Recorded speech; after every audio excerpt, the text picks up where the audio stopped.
여러분, 이 세상에 시련, 연단, 고난, 고통 없이 열매 맺는 나무는 하나도 없고, 소위 성공했다, 출세했다는 사람도 그 뒤안길을 돌아다 보면 눈물이 서려 있고 고난이 다 있는 것이죠. 우리 그리스도인들도 신앙생활을 바로 하려고 하면 여러 가지 시험을 당합니다. 시소가 되어버리고 적당하게 살고 죄 짓고 살면 오히려 고난을 당하지 않을 수 있는데, 말씀대로 산다는 이유 때문에 고난을 당할 수 있다는 것이죠.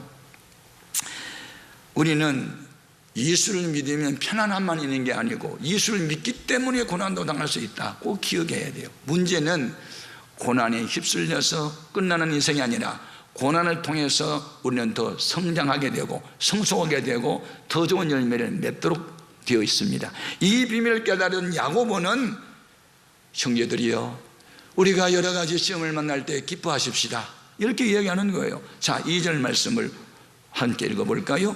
내 형제들아, 너희가 여러 가지 시험을 당하거든 온전히 기쁘게 여기라. 아멘.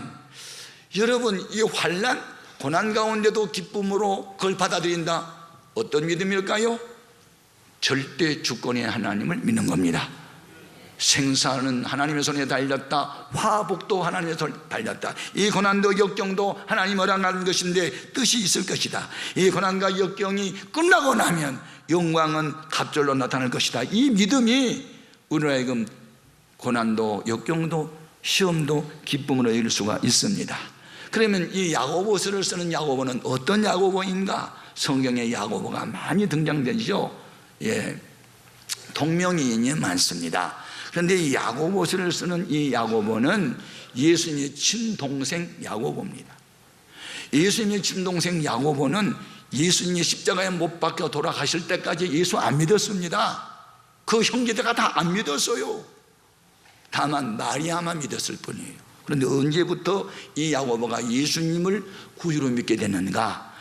예수님이 죽은 이후에 3일 만에 부활하셨죠. 부활하신 예수를 만나고서야 이분은 혈통적 형님이 아니고 이분은 바로 메시아고 구원자구나 뒤늦게 깨닫고 예수를 믿었는데, 나중 믿은 이 야고보가 먼저 믿는 사람보다 앞장서서 믿음이 성장합니다. 여러분, 교회를 꼭 오래 다녔다고 믿음이 큽니까? No. 살아계신 주님을 만나는 사람이 믿음이 크게 자랄 수 있습니다. 그의 믿음이 어느 정도 자랐냐면, 예루살렘 교회 공의회, 요즘으로 하면 총회입니다. 총회의 총회장이 된 사람이 야고보예요. 그래서 훗날 사도 바울이 이 야고보를 일컬어 베드로와 나와 함께 이 예루살렘 교회의 기둥 같은 사람이다, 이렇게 칭찬을 합니다. 갈라디아서 2장 9절로 확인해 봅니다. 또 기둥같이 여기는 야고보와 게바와 요한도 내게 주신 은혜를 알므로 나와 바나바에게 친교의 악수를 하였으니 우리는 이방인에게로 그들은 할례자에게로 가게 하려 함이라. 수많은 사도가 있는데 사역은 두 파트로 나눈 거예요. 하나는 유태인 아닌 이방인의 사도로 복음전으로 가고, 이 야고보와 같은 사람은 이방인이 아닌 자기 동족 유태인들에게 복음을 전하는 사람으로 하나님이 세웠다. 그런데 그들은 교회를 떠받치고 있는 기둥 같은 존재다, 이렇게 칭찬을 하는 겁니다. 그때 당시에 이방인들이 예수를 믿었을 때는 박해자가 오히려 없었는데, 유태인으로서 예수를 믿으면 민족의 배반자, 조상적으로부터 물려받은 유대교를 배신했다 하여 동족의 박해가 더 심했어요. 그래서 로마 제국하에 있는 흩어져 있는 12지파에게 이 야고보서를 써가지고 전달을 하게 되는 것입니다. 그래서 이 야고보서를 쓴 야고보가 자기를 소개할 때 나는 예수님의 친동생 야고보다, 이렇게 혈통적인 것을 자랑하지 아니하고 나는 예수 그리스도의 종이다, 이렇게 밝힙니다. 1절을 한번 볼까요? 하나님과 주 예수 그리스도의 종 야고보는 흩어져 있는 12지파에게 문안하노라. 여러분, 영적인 세계의 비밀은 혈통적 형이 아니며 육신의 부모가 아니라 예수님을 바로 알면 우리는 예수님의 종이 되는 줄로 믿습니다. 그리고 그가 야고보서를 쓸 때 아주 강력한 필체를 씁니다. 그는 어렸을 때부터 유대교라고 하는 종교를 지켜온 사람입니다. 613가지의 조항을 철저하게 지켜 살았던 유대교 교인이었어요. 그런데 예수를 믿어도 하나님 말씀대로 살아야 한다는 것은 너무 강력했습니다. 그래서 야고보서가 5장까지 있는데 5장이 모두 108절입니다 108개 절수 가운데 무려 명령형이 54개절이나 돼요. 하라 하라, 행함이 없는 믿음은 죽은 거다, 이렇게 강력한 메시지를 전합니다. 여러분, 우리의 신앙생활은 적당주의가 아닙니다. 미지근 하면 토해버립니다. 뜨겁든지 차갑든지 해야 됩니다. 시험을 당하고 고난이 있다고 무너지는 건 신앙이 아니다. 오히려 고난과 역경이 오면 더 큰 은혜가 있을 것이니 기대해 보라, 그리고 기뻐하라, 이렇게 적극적으로 야고보는 신앙생활을 권면하고 있어요. 그러면 크리스찬들이 여러 가지 시험을 당할 때 기뻐할 이유가 뭐냐? 첫 번째 이유, 믿음의 시련이 인내를 만들어내기 때문입니다. 할렐루야. 3절 말씀에 기록되어 있습니다. 이는 너희의 믿음의 시련이 인내를 만들어내는 줄 너희가 알미라. 여러분, 시련과 연단이 있을 때 참아내지 못하면 그는 상처로 인생이 끝납니다. 그러나 끝까지 인내하는 사람은 간증을 하게 될 줄로 믿습니다. 여기에 여러 가지 시련이라고 되어 있습니다. 시련이 뭡니까? 시련은 헬라말로 도키미온이라는 말이고 영어로 번역하면 트라이얼입니다. 트라이란 말은 새로운 사실을 발견하기 위한 시도, 일정한 조건 하에서 종합검사, 이런 것이 트라이얼이라고 그러죠. 시도해 보는 거예요. 베드로는 이 시련이라는 단어를 연단이라는 말로 표현합니다. 베드로전서 1장 7절 같이 한번 보십시다. 너희 믿음의 확실함은 불로 연단하여도 없으실 것보다 더 귀하여 예수 그리스도께서 나타나실 때에 칭찬과 영광과 존귀를 얻게 할 것이니라. 바울은 우리들의 신앙생활을 집을 짓는 것으로 비유했습니다. 어떤 사람은 나무와 풀로 집을 지었다. 어떤 사람은 보석과 금, 은으로 지었는데 불이 났을 때 나무나 풀은 사라져 없어지지만 불이 나도 은과 금과 보석은 남아있더라. 불같은 시험을 당할 때 믿음이 있는지 없는지 드러나더라, 그 말입니다. 여러분, 금이나 은은 땅에서 불쑥 솟아나거나 땅에서 뚝 떨어진 게 아닙니다. 금은 불 속에 돌 같은 걸 집어넣어 가지고 이 고체를 액체로 바꿉니다.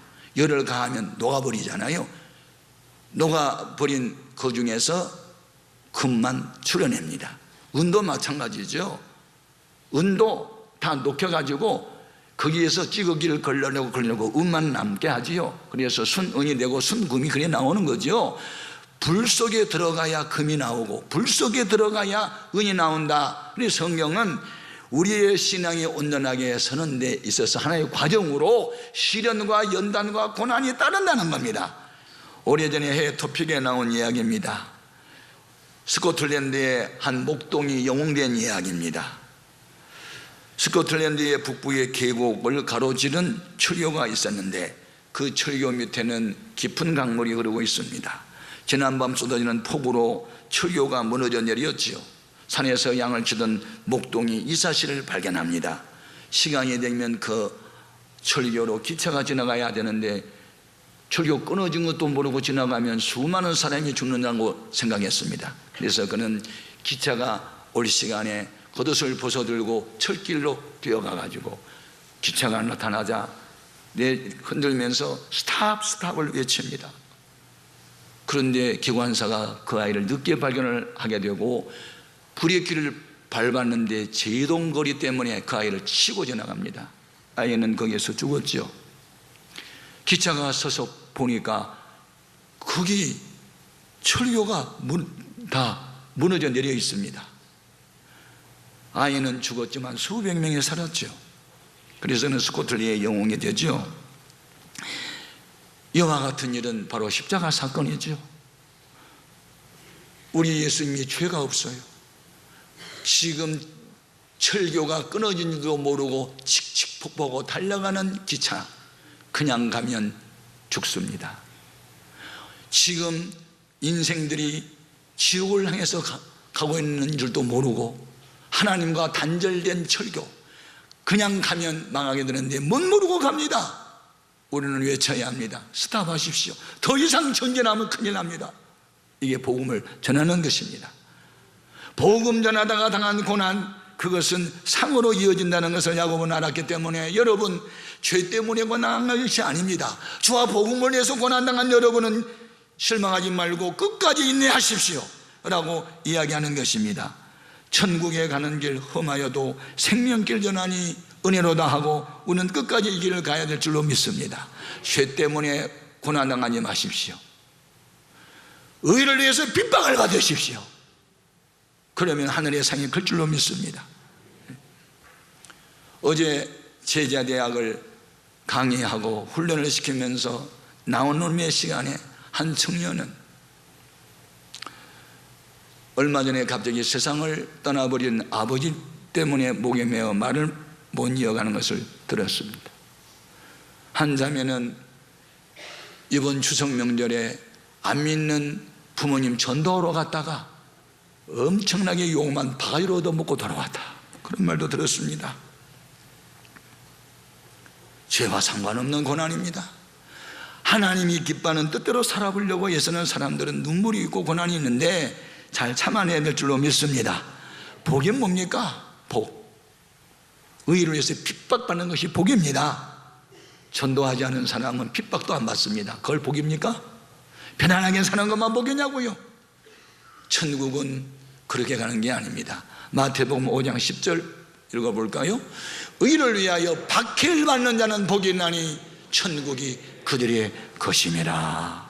그래서 우리는 기뻐할 수 있는 것이죠. 두 번째, 시험 중에도 기뻐하는 이유는 인내를 온전히 이룰 때 하나님께서 풍족히 채워주시기 때문에 우리는 시험을 기뻐할 수 있습니다. 자, 4절입니다. 같이 읽어봅니다. 인내를 온전히 이루라. 이는 너희로 온전하고 구비하여 조금도 부족함이 없게 하려 함이라. 사람들이 왜 죄를 짓죠? 인내하지 못해서. 분노의 감정을 인내하지 못하고 절제하지 못해서 한마디 폭발한 것이 원수지간을 만들어버릴 수도 있고, 모든 신앙생활에 나고자들은 시험이 올 때 인내하지 못해서 무너집니다. 그리스도인의 최고의 덕목은 인내입니다. 십자가에 못 박힌 주님을 생각할 때 참아낼 수 있는 것이죠. 만약 인내가 없다면 성령의 열매를 못 맺는 것이죠. 마태복음 24장 13절에 세상 종말이 되면 사랑이 식어지리라. 그러나 끝까지 견디는 자는 구원을 얻으리라. 이 인내라는 말은요, 원문의 뜻은 아래에 머물러 있다, 받침대가 되다는 뜻이죠.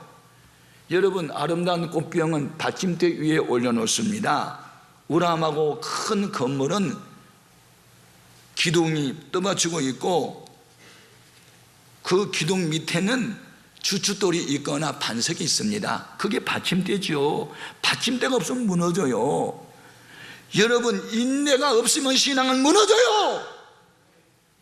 참을 수 없는 분노도 참아야 하고 견딜 수 없는 고난도 참아야 됩니다. 그게 십자가의 비밀이에요. 참지 못하면 하루아침에 무너지는 거예요. 우리는 인내를 온전히 이루라.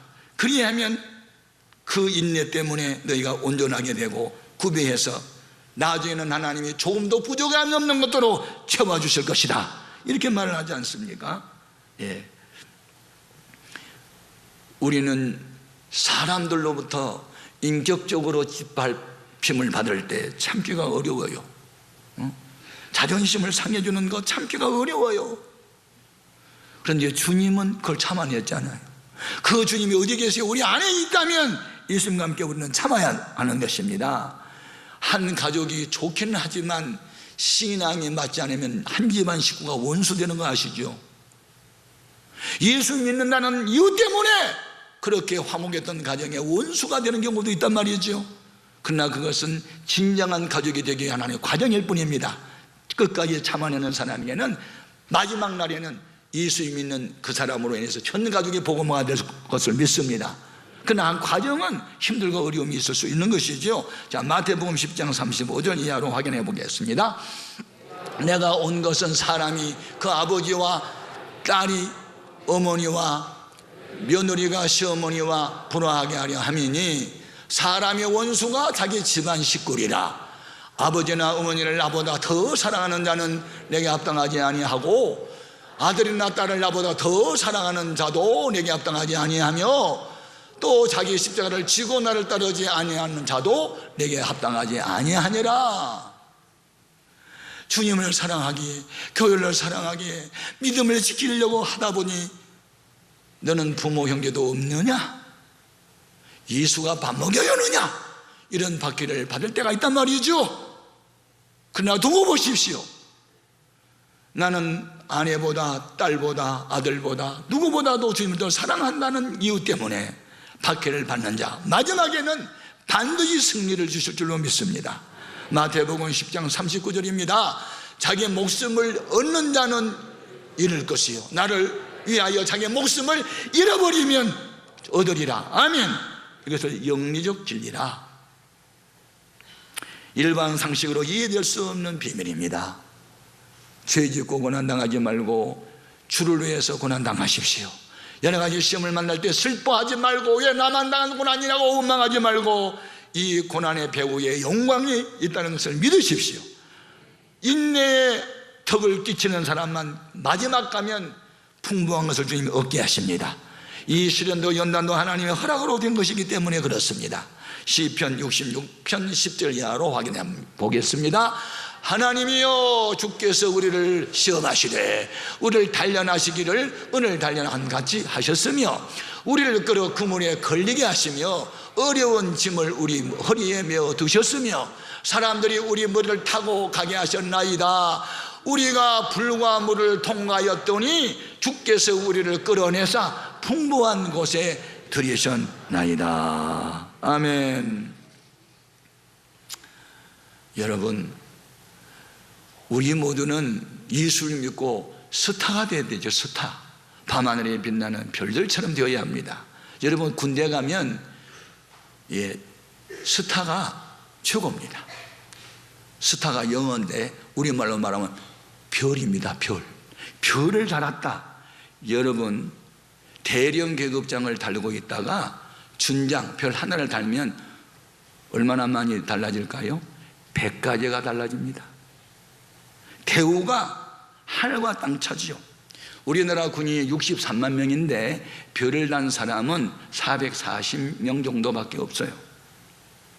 장군의 법률상 공식 명칭은 장관급 장교라고 부르죠. 그래서 합동참모장, 육해공군 사령관, 육군 123 군사령관, 한미연합사 부사령관은 사성장군이 하는데 8명이 있죠.